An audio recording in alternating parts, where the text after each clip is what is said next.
Bubba, before we move into some more lighthearted stuff, whatever, just a somber moment. Friend of the show, been on the show, and also for those of you that listened, we interviewed him about the book when he put it out. He's a good friend, got to know him, spent a lot of time with Bill Searcey, and those of you that came to the Pursuit Men's Conference last year in Dothan, the first one we had. You can see the picture here. There's Bill Searcey to my left. That's Rich Wingo on the far left, and Brody Kroll on the right. We were speaking at the first Pursuit Conference, and I remember one of the moments with Bill Searcey when he was telling his testimony and all the things that he'd been through.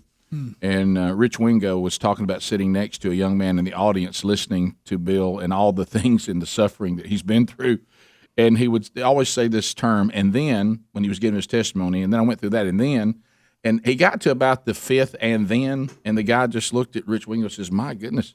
I mean, this guy, and of course the final and then was that he was diagnosed with pancreatic cancer, fought hard, went in, and actually at one point was declared cancer-free, but had all kinds of health issues and struggles. And sadly, yesterday got the word that our dear friend and great man of God, you talk about somebody who lived out what I certainly can relate to, sadly.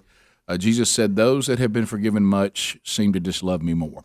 And, Searcey had a difficult life, some of it self-induced, but when he became redeemed, became a devout disciple of Jesus Christ, and everywhere he went through all of his different medical trials and tribulations, every single person he came in contact with, he always told them about Jesus. And he used his suffering to point people to Jesus. But yesterday, the Lord decided it was time for Searcey to be done with the suffering and ultimately be healed and brought him into his presence. So we love Bill, and y'all pray for his family as they now grieve the earthly loss of Bill Searcey. But, buddy, they know by the way that he lived out the last part of his life, they know that reunion will come. So if you've never heard what a better day for him today. If you've never heard his story, never read his book, I would highly, a really good book. Highly suggest that you do so. What an incredible story.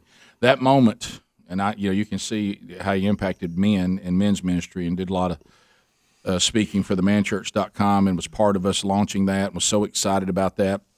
And when he tells that moment about his son, and of course I've gotten to know his son when his son was like 11 years old when he was addicted to drugs, and they kept trying to get him in rehab, and it just one bad thing after another, and they were trying to talk him into going to rehab, which ultimately would lead to his redemption when he finally did this. So his son led to his own father's redemption with these words, and I'll never forget this. Y'all have heard him say it before in his testimony. When his son is telling him, "Daddy, please go into rehab," and Bill looked at his son and said, "Look, I'm just not ready. I'm not going to do it." And he said, "Daddy, I'm afraid you're going to die." And he looked at his son and said, "But then if I die, I'll just see you in heaven." And his son looked at him and said, "But Daddy, you ain't going to heaven." Ooh, I mean, and that was the wake up call for him.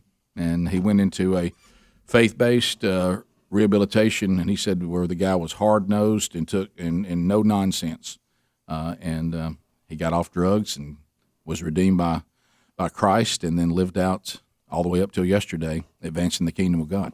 So and to watch his son, to be able to watch his daddy become a man of God just because a little boy told his daddy the truth. See, the truth sometimes uncomfortable, but it might save your life. So Bill Searcey gets a well done yesterday, and so y'all remember him in your prayers, his family that are still here. As far as Billy, he's completely healed, and we'll let you know. There may be an opportunity. They're putting together something, some type of memorial service. He's from South Carolina originally, so there's some things there on where the body's going to be laid to rest, and there may be something. Most of friends and family and everybody who knows him is from Alabama, so there'll probably be something here in Alabama too. And so I'll keep you posted on that.